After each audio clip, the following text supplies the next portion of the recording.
हाँ जी, नमस्कार साथियों। एक बार पुनः आप सभी का हार्दिक स्वागत अभिनंदन है। तो सुबह की क्लास के साथ एक बार पुनः हम आपके सामने हाजिर हो चुके हैं। तो आज अपना मेवाड़ की सीरीज का एक नया प्रश्न जो है वो लेकर आपके सामने आ चुके हैं।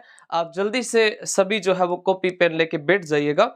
और अपना प्रश्न है कि नीचे दिए गए युग्मों को सुमेलित करना है और सुमेलित करके आपको बताना है कि भाई कौन से उपनाम से किस राजा को जाना जाता था। देखो, सबसे पहले आपके सामने ए के अंदर दिया है किका, और बी में दिया है हिंदू पथ, और सी में दिया है मेवाड़ का उद्धारक, और डी में दिया है अभिनव भट्टाचार्य। इनके सामने किका के सामने सांगा दिया है, और हिंदू पथ के सामने प्रताप दिया है, मेवाड़ का उद्धारक के सामने कुंभा दिया है, अभिनव भट्टाचार्य के सामने हमीर दिया है। साथियों, आपको इसको सही ढंग से सुमेलित करना है। किका के नाम से किसे जाना जाता था? तो किका महाराणा प्रताप के बचपन का नाम था। वीर शिरोमणि महाराणा प्रताप जिनके बचपन का नाम किका था। महाराणा प्रताप जो थे, इनका जन्म 9 मई 1540 विक्रम संवत 1597 ज्येष्ठ शुक्ल तृतीया को कुंभलगढ़ के कटारगढ़ के बादल महल के जनाना कक्ष की जूनी कचेरी में हुआ था। महाराणा प्रताप के पिता जिनका नाम था उदय सिंह, माता का नाम था जयवंता बाई, इनकी पत्नी का नाम अजबदेव पंवार था। महाराणा प्रताप जिनके बचपन का नाम किका था। महाराणा प्रताप जो थे, इनको मेवाड़ केसरी के नाम से जाना जाता है। महाराणा प्रताप जो थे, इनके पास में जो घोड़ा हुआ करता था, जिस घोड़े का नाम था चेतक, और चेतक जैसे 3 घोड़े थे जो काठियावाड़ू नस्ल के थे, ईरान से जिनको लाया गया था। महाराणा प्रताप का घोड़ा चेतक जो था, ये सबसे ज्यादा दौड़ने वाला घोड़ा था। ये तीनों घोड़े जब पहली बार व्यापारी मेवाड़ के अंदर लेकर आए थे, तो महाराणा प्रताप को कहा गया कि आप इनमें से अपना पर्सनल घोड़े के रूप में किसी एक को चुन सकते हो। और महाराणा प्रताप उस दिन प्रशिक्षण के लिए जिस घोड़े का प्रयोग करते, उस घोड़े का नाम अटक था। अटक प्रशिक्षण में मारा गया था, और अटक के बाद में जो शक्ति सिंह था, इसने त्राटक नाम के घोड़े को लिया था, और महाराणा प्रताप ने अटक नाम के घोड़े को, इस चेतक नाम के घोड़े को लिया था, जिस चेतक की समाधि बलीचा गांव के अंदर बनी है। और हल्दी घाटी के युद्ध में महाराणा प्रताप की सर्वाधिक सहायता जिस घोड़े के द्वारा की गई थी, उस घोड़े का नाम था साथियों चेतक। महाराणा प्रताप जिनकी समाधि जो है वो कहां पर बनी है? बांडोली के अंदर महाराणा प्रताप की छतरी बनी है। 8 खंभों की इस छतरी का निर्माण अमर सिंह के द्वारा किया गया था। और इस छतरी के निर्माण में पैसे किसके द्वारा दिए गए थे? भामाशाह के द्वारा दिए गए थे। तो महाराणा प्रताप जो थे, जिनके बचपन का नाम था किका, और महाराणा प्रताप जिनका जन्म हुआ था 9 मई 1540। 9 मई 1540 को महाराणा प्रताप का जन्म होता है। विक्रम संवत 1597 और ज्येष्ठ शुक्ल तृतीया को महाराणा प्रताप का जन्म हुआ था। विक्रम संवत 1597 ज्येष्ठ शुक्ल तृतीया को महाराणा प्रताप का जन्म होता है। प्रताप का जन्म कुंभलगढ़ दुर्ग में हुआ था। कौन से दुर्ग के अंदर होता है? कुंभलगढ़ दुर्ग में होता है। महाराणा प्रताप का जन्म कुंभलगढ़ दुर्ग में हुआ था, और कुंभलगढ़ दुर्ग में एक अतः दुर्ग बना है जिसका नाम था कटारगढ़, और कटारगढ़ में एक महल जिसका नाम है बादल महल, और बादल महल का एक कक्ष जिसका नाम था जनाना कक्ष, और जनाना कक्ष की कौन सी कचेरी? जूना कचेरी के अंदर महाराणा प्रताप का जन्म हुआ था। महाराणा प्रताप जो थे, इनके समकालीन मुगल बादशाह अकबर थे, इनको एक और नाम से भी जाना जाता है, मेवाड़ केसरी के नाम से जानते हैं। मेवाड़ केसरी के नाम से जानते हैं। मेवाड़ का इनको शेर कहा जाता है। मेवाड़ का इनको क्या कहते हैं? मेवाड़ का शेर कहते हैं। मेवाड़ का शेर कहते हैं। मेवाड़ का बब्बर शेर कहते हैं। हालांकि बब्बर शेर तो आमेर के अंदर हुए थे, और आमेर के बब्बर शेर का नाम माधव सिंह सेकंड था। इसके अलावा हिंदू पथ के नाम से सांगा को जाना जाता है। राणा सांगा जो थे, इनको हिंदू पथ बादशाह के नाम से जाना जाता है। साथ में राणा सांगा जो है, इनको सैनिकों का भग्नावेश भी कहते हैं। राणा सांगा को सैनिकों का भग्नावेश कहा जाता है।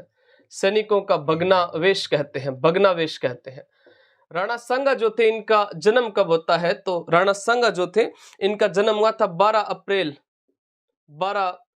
1482 को। महाराणा 1482 को राणा सांगा का जन्म हुआ था। 12 अप्रैल 1482 को चित्तौड़ के किले में महाराणा सांगा का जन्म होता है। हालांकि इनका राजतिलक कुंभलगढ़ के किले के अंदर हुआ था। राणा सांगा जिनके पिता का नाम क्या हो जाएगा? तो राणा सांगा के पिता का नाम, राणा सांगा जो थे, इस सांगा के पिता का नाम हो जाएगा रायमल, और राणा सांगा की माता का नाम था रतन कुंवर। इनका जन्म 12 अप्रैल 1482 को चित्तौड़ के दुर्ग में हुआ था।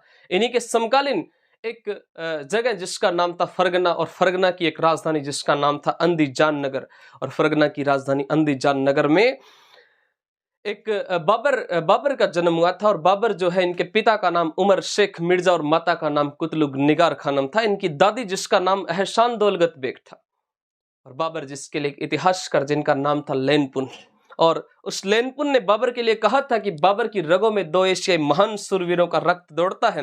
बाबर पितृपक्ष की ओर से, बाबर जो था वो पितृपक्ष की ओर से तैमूर का 5वां वंशज, और मातृपक्ष की ओर से चंगेज का 14वां वंशज। किसको बताया था? बाबर को बताया था। ये वही लेनपुन था जिसने हुमायूं के बारे में लिखा था कि हुमायूं जिंदगी भर लड़खड़ाते रहे और लड़खड़ाते लड़खड़ाते जिंदगी से चले गए थे।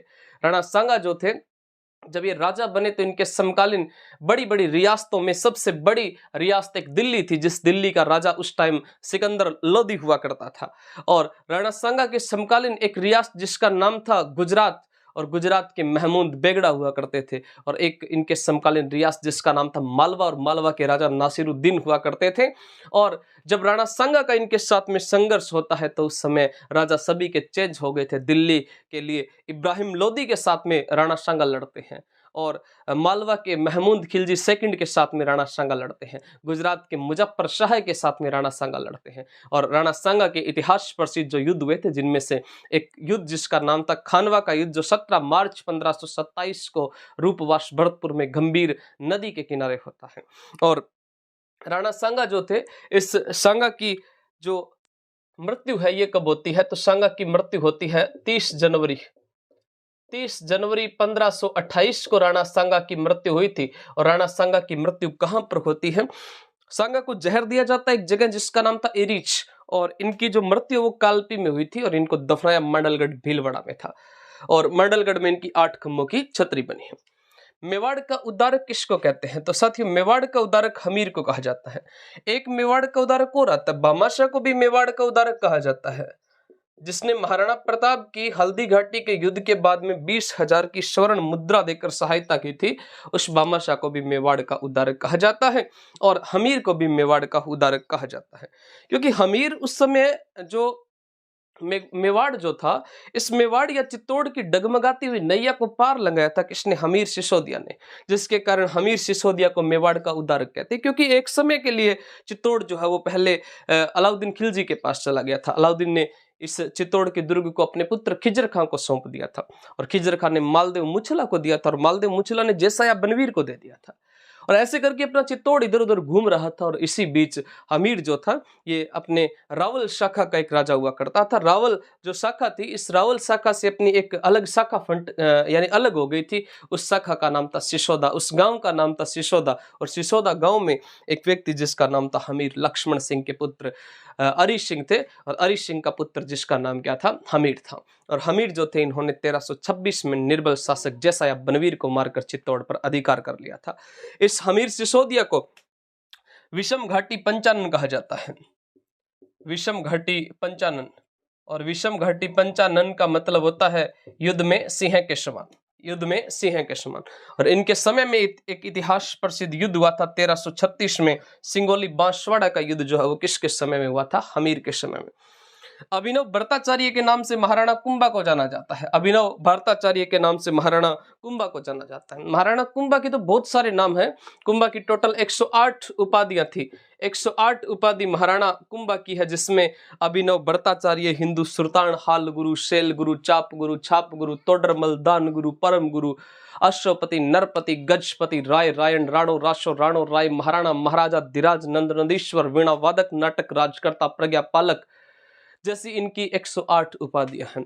तो ये आपके सामने हो गया। कीका प्रताप को कहते हैं, हिंदू पथ सांगा को कहते हैं, मेवाड़ का उद्धारक हमीर को कहते हैं, और साथ में अभिनव भट्टाचार्य महाराणा कुंभा को कहते हैं। अगर क्लास अच्छी लगी तो वीडियो को लाइक कर दिया करो, शेयर कर दिया करो, और ज्यादा से ज्यादा जो है वो कमेंट करके बताया करो भी आपको क्लास कैसी लगी।